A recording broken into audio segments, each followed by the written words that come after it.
What's up, everybody? Welcome to part 2 of porting maps into SkillWarz. If you have not watched part 1, it is in the description.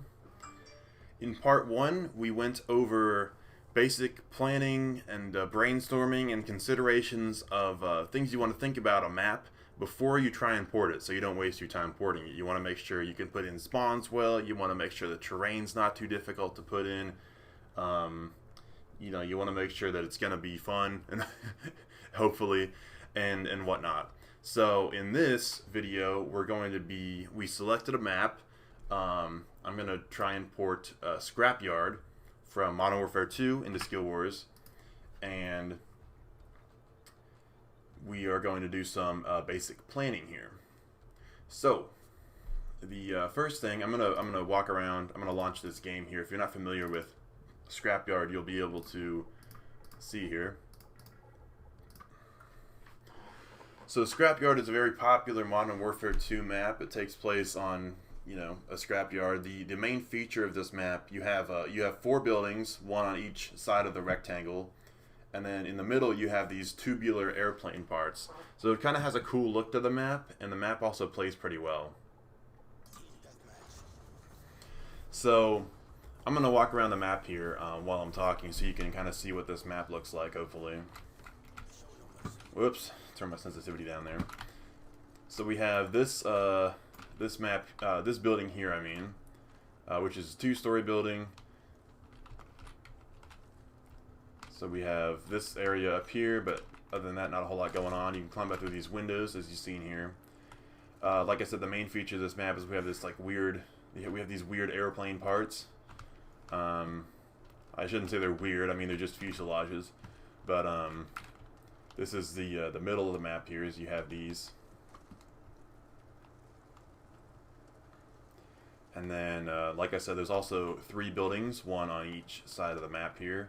We kind of have this shed here. In Modern Warfare 2, this building not really a whole lot going on. This building is probably the most interesting, because this is where people hit trick shots from. It actually has 3 floors. You have the ground floor, you have this catwalk here, and then you have a ladder that goes to another catwalk up here.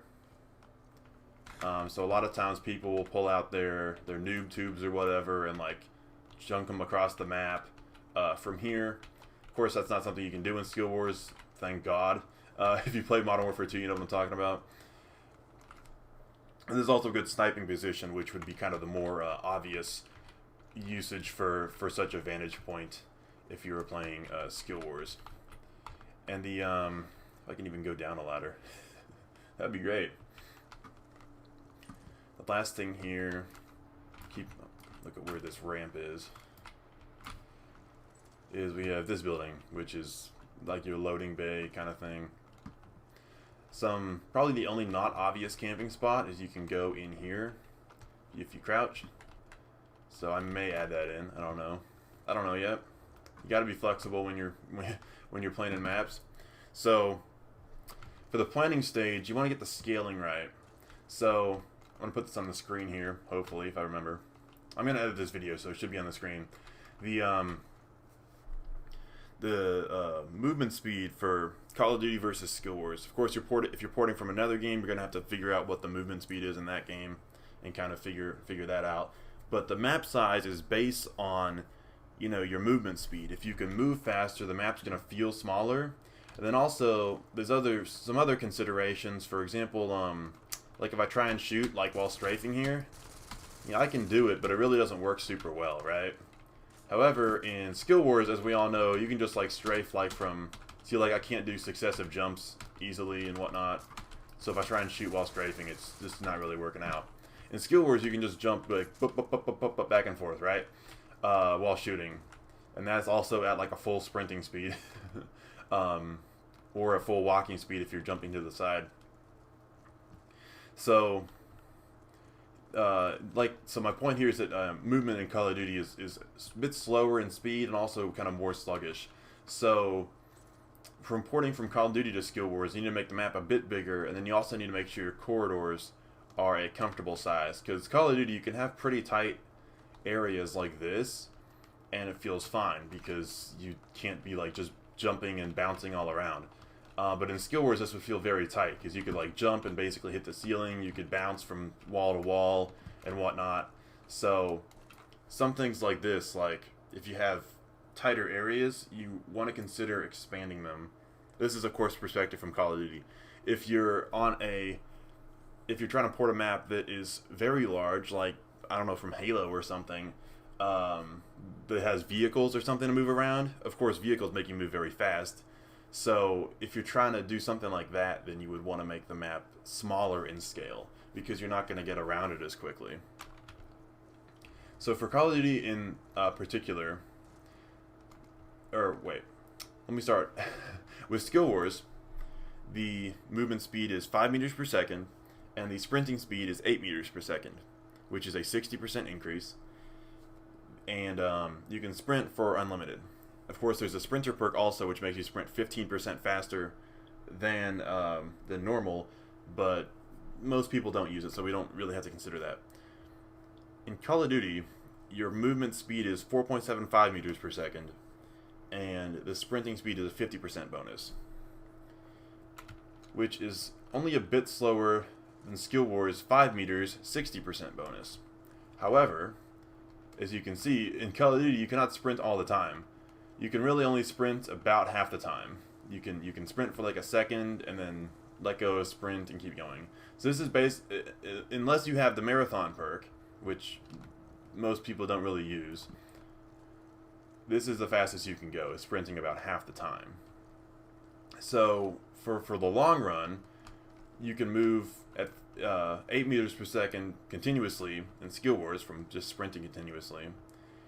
In Call of Duty, however, if we have 4.75 meters per second base movement speed times 1.5 sprinting speed, however, we can only sprint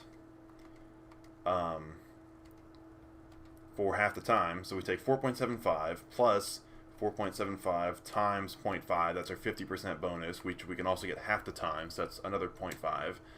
We get that our maximum movement speed continuously in Call of Duty is basically 6 meters per second, whereas in SkillWarz it's 8 meters per second.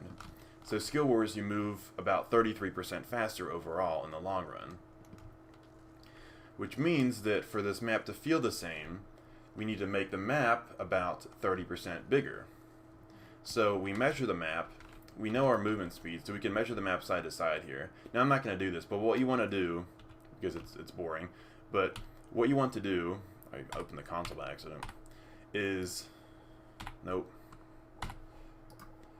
pick a class, whatever Call of Duty game you're on, pick a class that has a submachine gun as your primary. I think the only exception is Black Ops 2, MSMC. So a submachine gun or shotgun, generally, those always have 100% movement speed for almost every Call of Duty game. And just pick that and make sure you do not have lightweight or whatever the faster movement perk is. So you just take that and get like a timer on your smartphone and just walk from one side of the map to the other in as straight a line as possible. So, you just hit... just line yourself up here, hit start on your smartphone now, and then just walk from side to side. And then what you do, you just measure how long it takes to walk.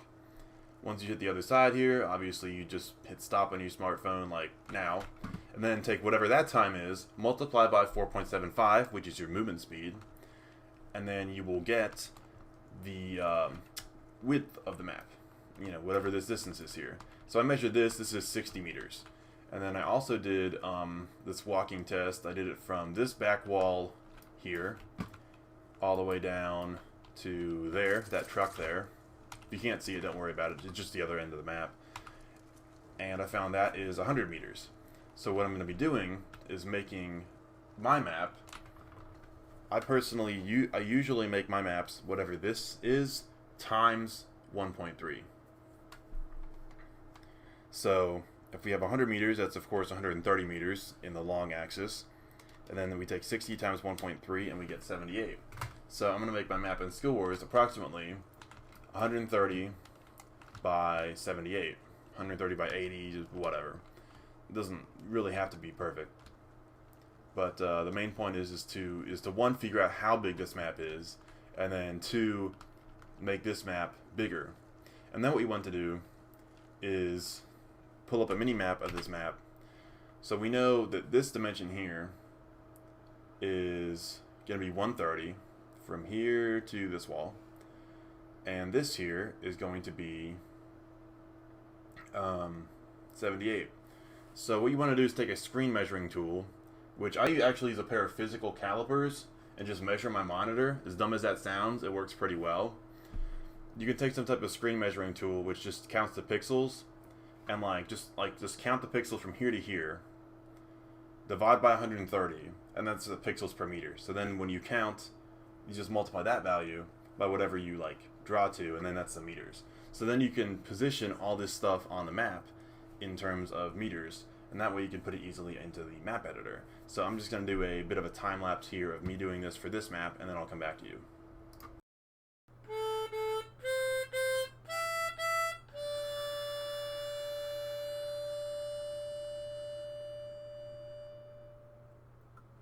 So right now I'm trying to figure out how wide to make these tubes. What I put here, this is a coordinate, so I measured off of this wall and this wall to figure out where this thing goes in the middle. And then I also measured this tube here and figured out it's supposed to be 34 meters long. Now I put this as, let's actually take that out for right now. I found that in game this is about 7 meters wide, but what I want to do is I can go into the map editor and get a feel for what a 7 meter wide corridor is like.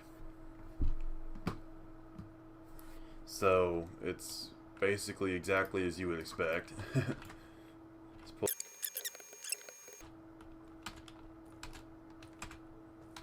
Alright, I think this is fine. One thing is that these are going to be like tubes though, so you won't actually be able to use the edges. I'm probably going to have to put barriers on them so people won't have weird physics things happen.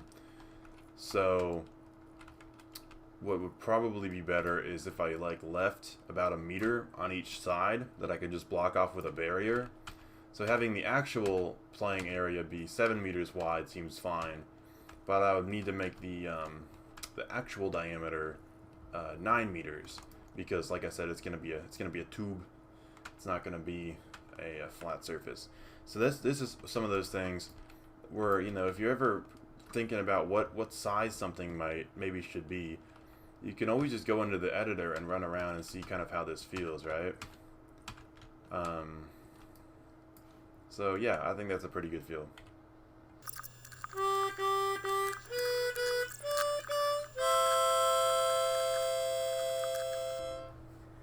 So with that, we have sketched out all of the important dimensions for everything on this map. I think we haven't done everything, but using this we can place most of the important things and get most of the